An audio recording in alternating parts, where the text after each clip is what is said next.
السلام علیکم ورحمۃ اللہ وبرکاتہ۔ جلدی امیر بننے کے لیے یہ 5 عمل ضرور کریں۔ غریب انسان کو بادشاہ بنا دینے والے 5 کام کون کون سے ہیں، چلیے جانتے ہیں۔ تو دوستو، انسان اپنی زندگی میں جو کام پسند کرتا ہے اسے بڑے شوق سے کرتا ہے، جو کام پسند کرتا ہے اسے بڑی ہی دل سے انجام دیتا ہے۔ لیکن کئی کام ایسے بھی ہوتے ہیں جو انسان کو زوال کی طرف لے جاتے ہیں، جبکہ کچھ کام ایسے بھی ہوتے ہیں جو انسان کو عروج کی طرف لے جاتے ہیں۔ کچھ کام ایسے ہوتے ہیں جو انسان کو تنگیت کی طرف لے جاتے ہیں، جبکہ کچھ کام ایسے ہوتے ہیں جو انسان کو آسانی کی طرف لے جاتے ہیں۔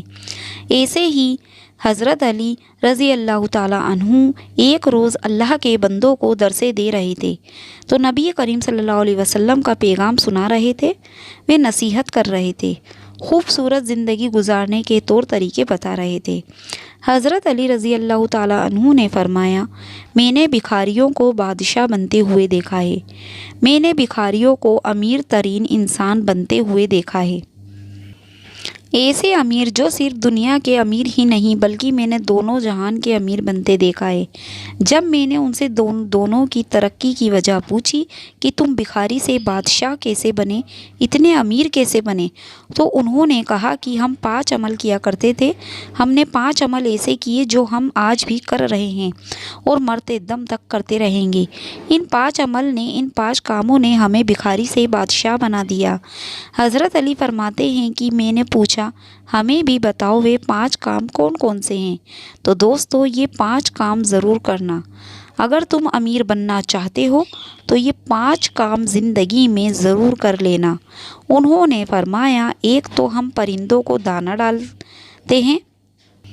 حضور پاک صلی اللہ علیہ وسلم نے فرمایا، جس گھر میں پرندوں کو کھانا ملتا ہو، دانہ ملتا ہو، تو وہ گھر کبھی غریب نہیں ہو سکتا، اس گھر میں کبھی بھی رزق کم نہیں ہوتا، اللہ تعالیٰ اس گھر کا رزق کم نہیں کرتا۔ جس گھر سے پرندے پلتے ہوں، پرندوں کو دانہ ملتا ہو یا پرندوں کو پانی ملتا ہو، تو فرمایا، جب پرندے تمہارے گھر کے اوپر سے گزرتے ہیں اور کوئی پرندہ تمہارے گھر میں آئے یا کوئی بھی جانور تمہارے گھر میں آئے تو فرمایا کہ ان کے لیے اناج رکھا کرو، دانہ ڈالا کرو۔ اگر وہ بھوکا ہے تو دانہ ڈالا کرو، اگر کوئی پرندہ پیاسا ہے تو پانی پلایا کرو۔ اللہ تعالیٰ کو ایک مخلوق کا دوسرے مخلوق پر احسان کرنے کا عمل بہت ہی زیادہ پسند ہے۔ یعنی جب ایک دوسرے مخلوق کی بھوک مٹاتی ہے، پیاس مٹاتی ہے، تو اللہ تعالیٰ کو یہ عمل اتنا پسند آتا ہے کہ اللہ فرشتوں میں بیٹھ کر مسکراتا ہے۔ جب ایک مخلوق دوسرے مخلوق پر احسان کرتی ہے، جب پرندے کسی گھر سے کھانا کھا کر یعنی دانہ کھا کر اس گھر سے جاتے ہیں تو اللہ تعالیٰ سے دعا کرتے ہیں کہ مالک، جس طرح اس گھر کے لوگوں نے ہمارے رزق کا اہتمام کیا، تو بھی اس گھر کے لوگوں کے رزق کا اہتمام کر۔ تو یوں اللہ تعالیٰ اپنی برکت کے تمام دروازے اس گھر کی طرف کھول دیتا ہے جس گھر میں پرندوں کو کھانا ملتا ہے، جانوروں کو کھانا ملتا ہے۔ اس کے بعد حضرت علی رضی اللہ تعالیٰ عنہ نے فرمایا کہ اس شخص نے کہا کہ اس کا دوسرا عمل یعنی دوسرا کام ہے جو وہ کرتا ہے، وہ یہ تھا کہ وہ غریبوں کی مدد کیا کرتا تھا۔ جو شخص غریبوں کی مدد کرتا ہے وہ زندگی میں کبھی بھی غریب نہیں ہوتا۔ ایک بدو تھا جس کی بیوی حمیلہ تھی، بچے کی پیدائش کا وقت قریب تھا جبکہ گھر میں ایک پیسہ بھی نہیں تھا۔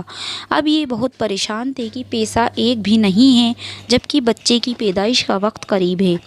وہ بدو ہمسایوں کے پاس گئے کہ ہمیں کچھ قرضہ دے دو، انہوں نے کچھ نہ دیا۔ تو بدو کے ذہن میں ایک ترکیب آئی کہ کیوں نہ مدینہ میں چلا جاؤں، حضرت عمر فاروق کے پاس چلا جاؤں، ان کے سامنے جا کر فریاد کروں، عرض کروں، وہ میری ضرور مدد کریں گے۔ یہ بدو اپنی حمیلہ بیوی کو لے کر مدینے کی طرف جا رہا ہے۔ چلتے چلتے جیسے ہی مدینہ کی سرزمین پر قدم رکھا، شام ہو گئی، رات ڈھلنے لگی، بچے کی پیدائش کا وقت قریب تھا۔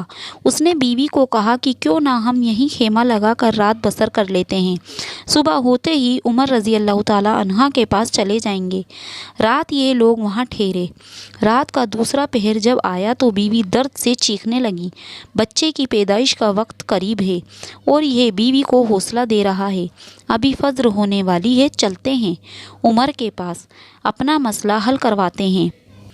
حضرت عمر فاروق رضی اللہ تعالیٰ عنہ کی عادت تھی کہ آپ رات کے دوسرے پہر مدینے کی گلیوں میں گشت کیا کرتے تھے۔ اس رات بھی حضرت عمر مدینے کی گلیوں میں گشت فرما رہے تھے۔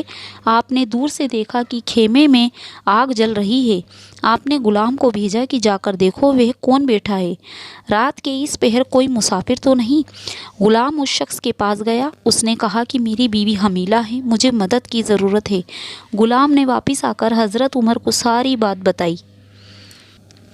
اللہ اکبر! حضرت عمر فاروق دوڑ کر گئے، اپنی بیوی کو اٹھایا، کہا اٹھو، اگر تمہیں ثواب مل رہا ہو تو لینا چاہو گی، اگر تمہیں نیکیاں مل رہی ہوں تو لینا چاہو گی؟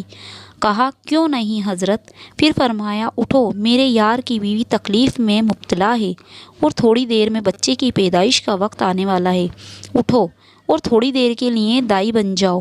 ضرورت کا سارا سامان اٹھایا اور عمر فاروق سے کہنے لگیں کہ آپ تھوڑی سی لکڑیوں کندھے پر اٹھا لیں۔ آپ نے کندھے پر لکڑیاں اٹھائیں اور عمر فاروق کے رضی اللہ تعالیٰ عنہ کے ساتھ خیمے کی طرف گئیں۔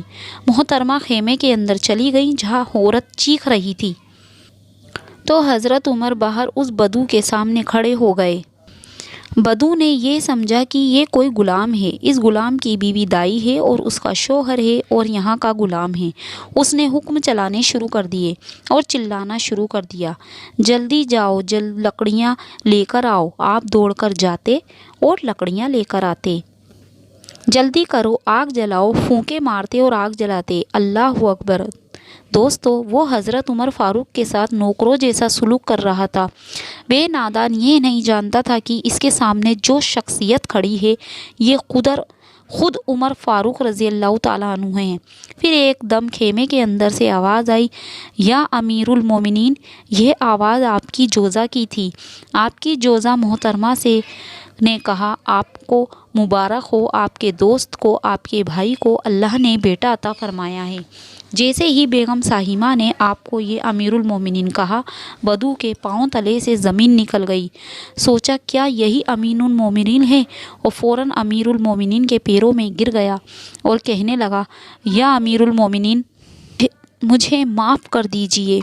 یہ بدبخت آنکھوں نہ پہچان سکیں کہ آپ کون ہیں، تو امیر المومنین نے اسے اٹھایا اور اپنے سینے سے لگایا اور رو کر کہنے لگے، تو نہیں جانتا، یہ مدینہ ہے، یہ میرے کریم آقا کا شہر ہے، یہاں امیروں کا نہیں غریبوں کا استقبال ہوتا ہے، یہاں تو غریبوں کو عزت ملتی ہے، یہاں تو غریبوں کی مدد کی جاتی ہے۔ تو دوستو، اس واقعے سے ہمیں پتہ چلتا ہے کہ غریبوں کی مدد کرنے والا کبھی غریب نہیں ہوتا، کبھی غریبوں کی ضرورت کو پورا کرنے والا خود غریب نہیں ہوتا۔ اسی لیے وہ لوگ کہتے تھے کہ ہماری امیر بننے کی سب سے بڑی وجہ غریبوں کی مدد کرنا ہے۔ تو اللہ پاک سے ہماری یہی دعا ہے کہ اللہ پاک ہمیں بھی اسی طرح کے لوگوں کی مدد کرنے کی توفیق عطا فرمائے۔ آمین ثم آمین۔